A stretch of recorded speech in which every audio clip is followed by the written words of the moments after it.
Why are you laughing? Because you're scared of my cat. The cat? The audio file had been classified level 7 biohazard, not because it contained a pathogen, not because exposure would damage hearing. It had been classified level 7 because the last time a Reth researcher had played it without proper psychological preparation, he had locked himself in a containment pod and refused to come out for 11 days. Professor Yelendra Quas had therefore done everything correctly. She had dimmed the lecture hall. She had issued standard emotional stabilization patches to all 43 students. She had personally verified that the room's anxiety suppression ventilation was running at full capacity. Then she pressed play. The sound that filled the Galactic Academy Xenobiology Lecture Hall 7 was low, rhythmic, and continuous.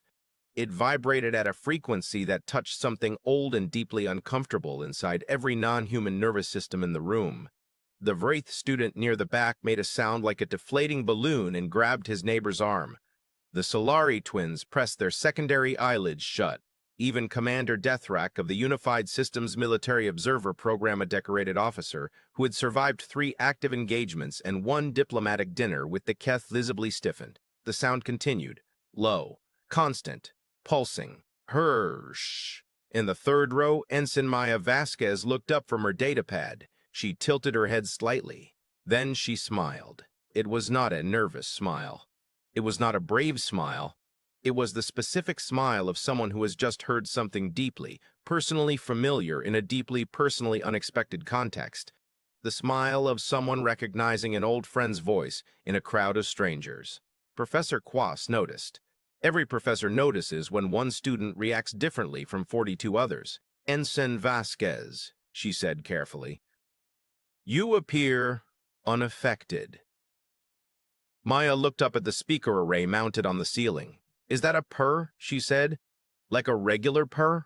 Or did something edit it? The lecture hall went very quiet. Quas paused the audio. That recording, she said, keeping her voice professionally steady, is the territorial resonance signature of Felis catus, the dominant apex ambush predator of Earth's northern continental regions. It is classified as a priority psychological threat under the Galactic Xenofauna Charter, Article 44, specifically because unshielded exposure to its Professor Quas, Maya said. Yes, my mom has 3 of those. Nobody in the lecture hall spoke for approximately 4 seconds. The Vreth student, his name was Hass, and he was generally considered the most academically composed of his cohort, slowly turned his head toward the human. He had 7 eyes. All of them were now pointed at her. 3, he repeated. Well, 2 are hers. 1 just showed up and never left. Maya shrugged. That's kind of how it works. Commander Deathrack, who had not been enrolled in xenobiology and was only observing the lecture as part of a military assessment protocol, cleared his throat. The creature arrived uninvited and was permitted to remain. We gave it a name and a special blanket. Deathrack looked at the speaker array. He looked at Maya. He looked back at the speaker array.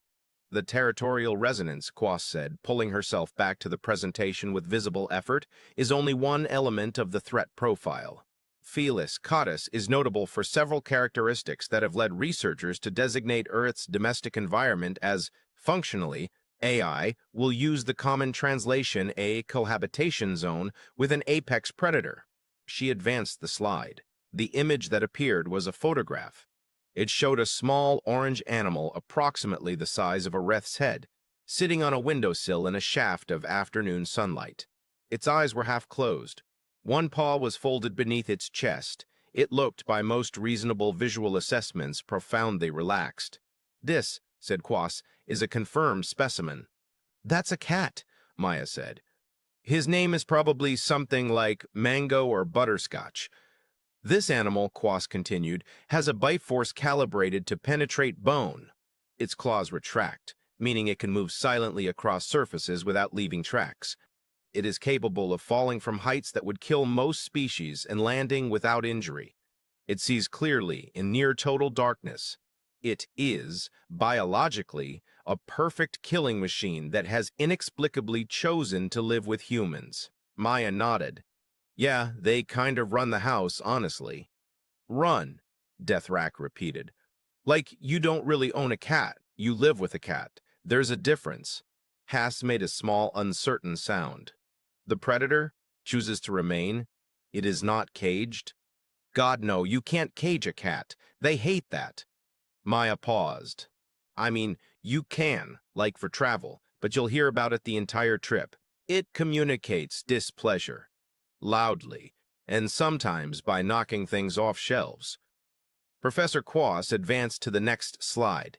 This one showed a graph threat assessment comparisons, ecological danger ratings, survival probability data for various Earth organisms.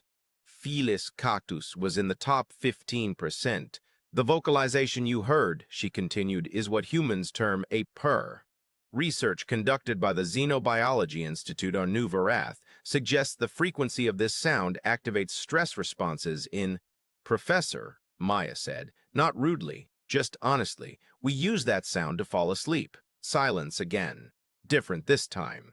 Deeper. You, said Haas slowly, use the sound of an apex predator as a sleep aid.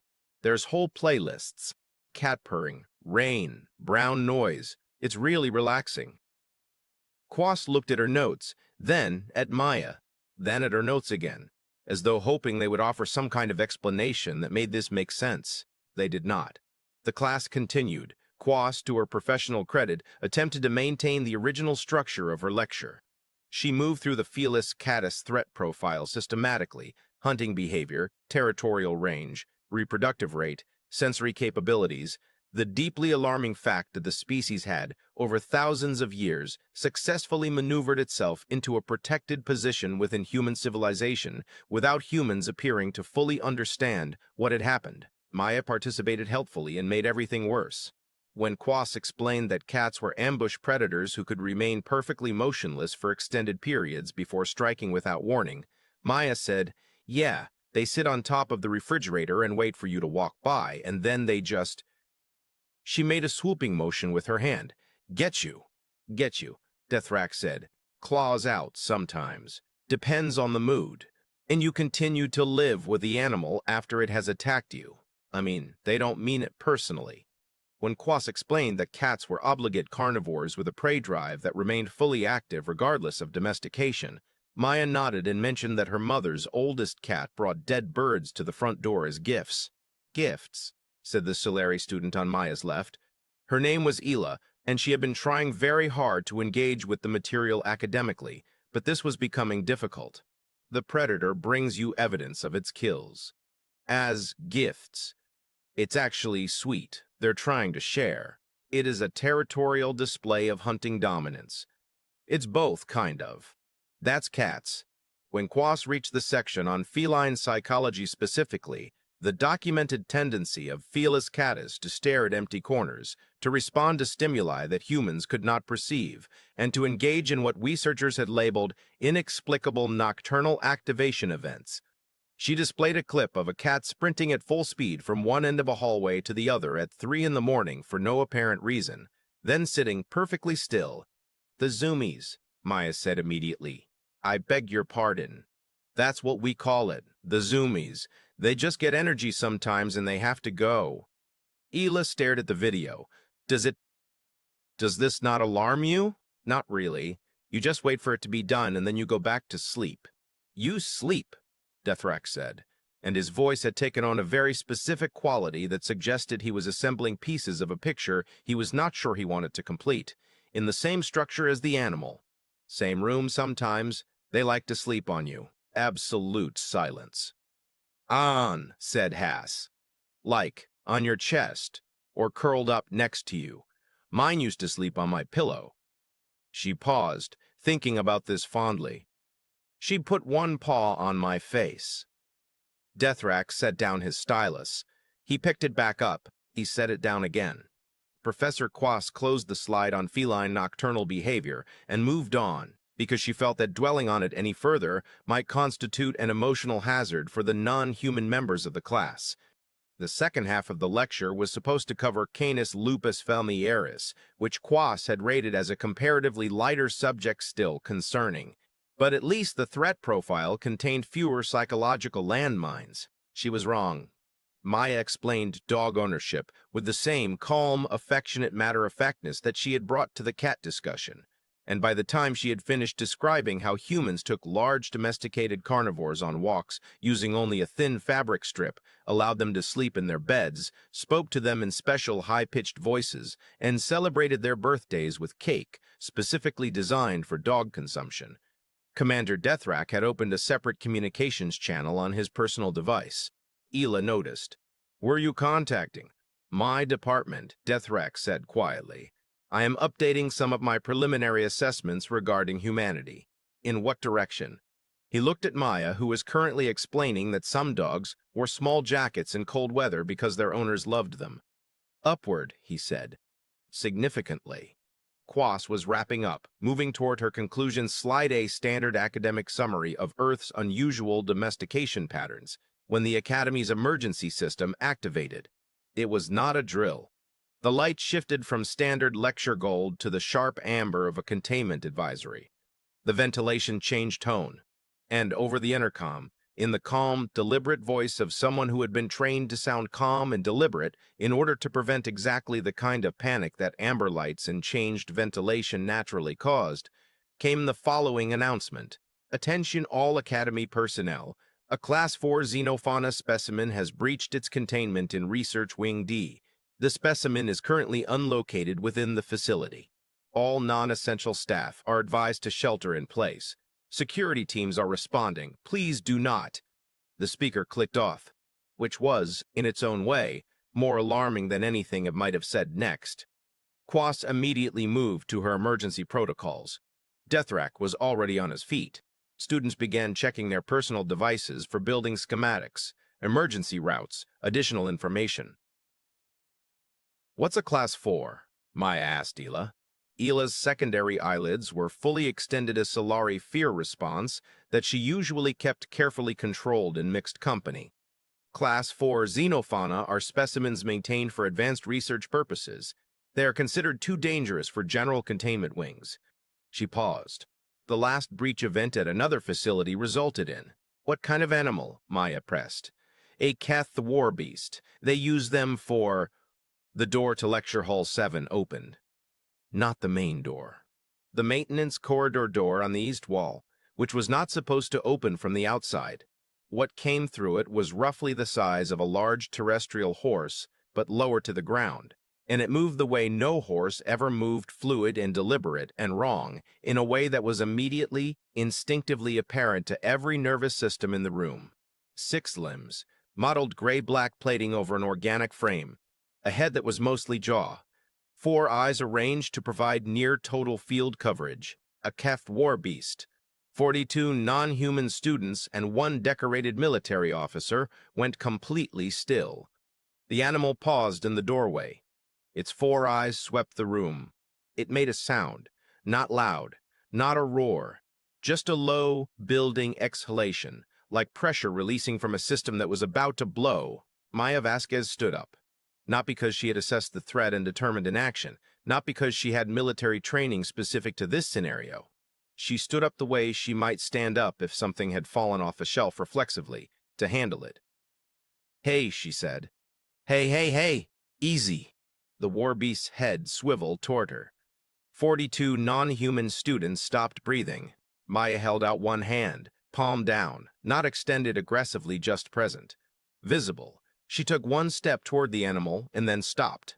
"You're okay," she said in a tone of voice that was, genuinely, not afraid. "You're okay. You're confused. That's okay." The war beast made the pressure sound again. "I know," Maya said in exactly the same voice. "It's loud in here, isn't it? Lights are weird, lots of smells. I get it." Ela, from behind her chair, which she had placed between herself and the animal in a way that would not have actually helped, whispered, "Vasquez, what are you doing?" "I grew up with animals," Maya said, not turning around. "Big ones. Don't make eye contact. Don't make sudden movements. Don't run. It is a Keth war beast." "Yeah." Maya took another slow step. "What's its name?" "What?" "In the research wing. They name them, right? For the records?" The manifest lists it as, Ela was checking her device with shaking hands. Subject 14. Provisional designation. Greth. Greth, Maya said. Not a question, not a command. Just a word, placed in the air like something offered. The war beast Greth stopped making the pressure sound. Its nearest set of eyes tracked her. The second set continued scanning the room. The third and fourth pointed backward, covering the door. Hey, Greth, Maya said softly. You're okay. Nobody's going to hurt you. Commander Deathrack, who had been standing absolutely motionless near the lecture podium because he had enough military instinct to know that moving was the worst thing possible, watched the human woman take a third slow step toward an animal that had been bred across 9 generations for combat effectiveness, and felt something shift in his understanding of a species he had thought he was beginning to understand. He had not been beginning to understand. He was only now starting to. Maya crouched down. She made herself smaller. She held out her hand, not as a command, not as a barrier, just as a presence. Something warm, something still. Greth's nearest eyes fixed on the hand. The massive head lowered a fraction, and then, slowly, carefully, the way water finds its level. Greth took one step toward Maya, then another. Then the enormous gray-black nose pressed into her palm, and the war beast exhaled long and slow, and the pressure came out of the room like air from a released valve. Nobody moved. Maya slowly, carefully, brought her other hand up and placed it on the side of Greth's jaw. She began with complete seriousness and absolute steadiness to scratch. There you go, she said quietly. There you go. It's okay. The animal made a sound. Low, rhythmic, vibrating at a frequency that seemed to touch something old and uncomfortable in every non-human nervous system present. Purr. Ela looked at her device. She looked at Greth. She looked at the speaker array on the ceiling, where the same sound had played 40 minutes ago, classified level 7 biohazard, causing the Vreeth student to grip his neighbor's arm. She looked at Maya, who was calmly scratching an escaped war beast behind what appeared to be its equivalent of ears. Vasquez, she said softly. Yeah? Is that? Maya glanced up. A small smile. Yeah, she said. That's just a purr. Security arrived 7 minutes later. By that point, Maya had guided Greth to the back corner of the lecture hall, where the animal had settled with the particular heaviness of something that has spent a great deal of energy being afraid and has now decided to stop. She was sitting against the wall beside it, her shoulder resting against its plating, still talking in that low, steady voice. The security team 4 officers, 2 with containment equipment, stopped in the doorway. Maya looked at them. Don't rush, she said. Give him a second. The lead officer, who had been carrying the containment emitter already armed, slowly lowered it. The return to Research Wing D took 20 minutes instead of 3, because Maya walked Greth back herself, slowly, through corridors that security cleared ahead of them. She talked the entire way.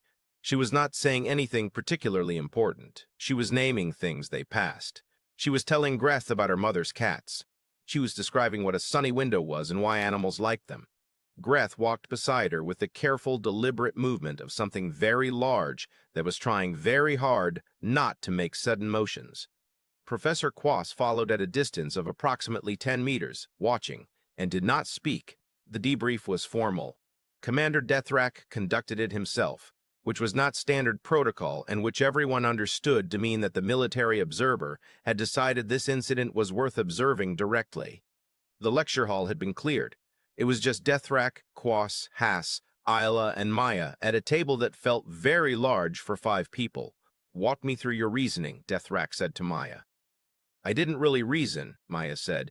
You approached a Class 4 xenofauna specimen in an active breach scenario. I grew up with animals. Deathrack looked at her steadily. You grew up with animals, he repeated. Big ones, small ones. My uncle had working dogs livestock herding. My grandmother had a ranch. We had cats, which you know. There was a point where we had a raccoon situation that I feel like this is not the moment for, but the short version is, you don't run, you don't stare directly at them, you make yourself known and unthreatening, and you give them a way to feel safe. These are techniques from your childhood. From my grandmother mostly. She had a saying, most animals aren't trying to hurt you. They're trying to not be hurt.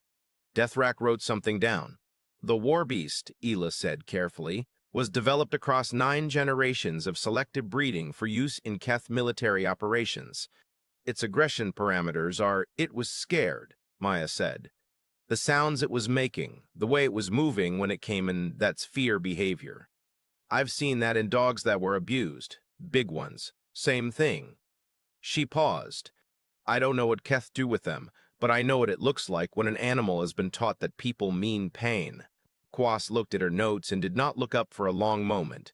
It was Hass who finally asked, in the quiet voice of someone who has been sitting with a question long enough that it has become essential. When you heard the purr at the beginning of class, what did you feel? Maya considered this. Homesick, she said. A little.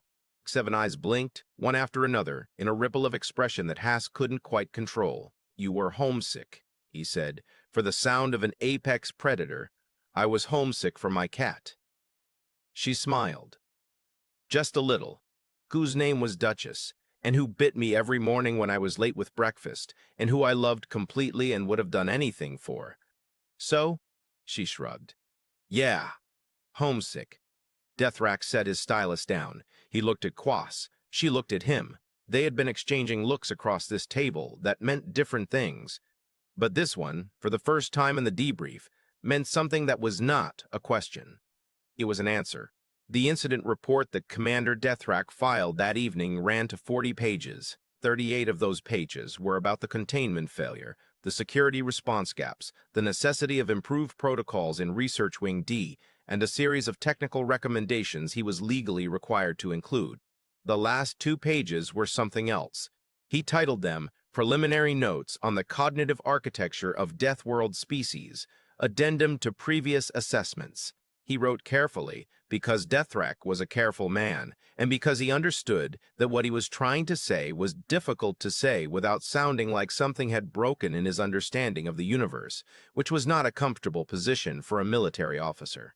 He wrote, prior assessment frameworks for Terran humans have operated primarily on a physical capability model. Comparative strength, endurance, environmental tolerance, pain threshold. These metrics accurately capture certain human advantages and have been useful. They are insufficient. What I observed today was not a physical capability. Ensign Vasquez did not overpower a Class 4 specimen. She did not employ chemical deterrence, sonic weaponry, or tactical maneuvering. She walked toward an active threat, made herself small, and spoke in a quiet voice until the animal was no longer afraid. This is not combat effectiveness in any sense my training prepared me to evaluate. I am beginning to suspect that humans are, to a degree that our frameworks do not currently account for, shaped by coexistence. They do not simply tolerate dangerous organisms. They domesticate them. They name them. They develop emotional bonds with them that then inform, on an apparently instinctual level, how they engage with dangerous organisms they have never encountered before. Ensign Vasquez was not calm because she had assessed the risk and determined it acceptable. She was calm because somewhere in her nervous system, at a level below reasoning, the sight of a large, frightened animal was not primarily a threat signal. It was a familiarity signal. I do not yet have the language to fully articulate what this means for existing threat assessments of the human species. I am requesting a full review. He paused for a moment. Then he added, at the end, note, I have also initiated a review of the Level 7 classification on the Felis Caddis-Per recording.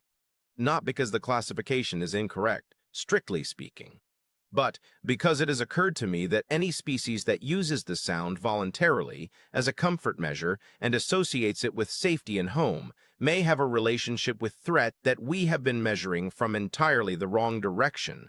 3 weeks later, Professor Quas redesigned the unit. She kept the Felis Caddis audio. She kept the photograph of the orange cat in the sunlight. She kept the threat profile data, the biological statistics, the prey drive documentation, and the ecological danger rating. But she added something new. She added a photograph taken during the debrief, which she had permission to use from all parties involved. It showed Maya Vasquez sitting on the floor of Lecture Hall 7, her shoulder against the gray-black plating of a war beast that weighed 14 times what she did, speaking in a low voice while the animal's nearest eyes were half closed, and its pressure sound the level 7 biohazard. The thing that had sent a researcher into a containment pod for 11 days was actively filling the room. And Quas wrote a single caption underneath the photograph, which he would read aloud to every cohort from that point forward. Earth is classified as a death world.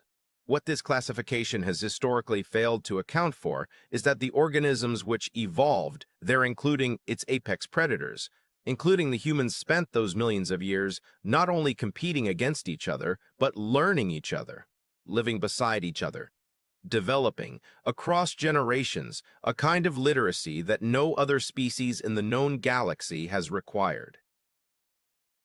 What looks like fearlessness is not always fearlessness. Sometimes it is just fluency.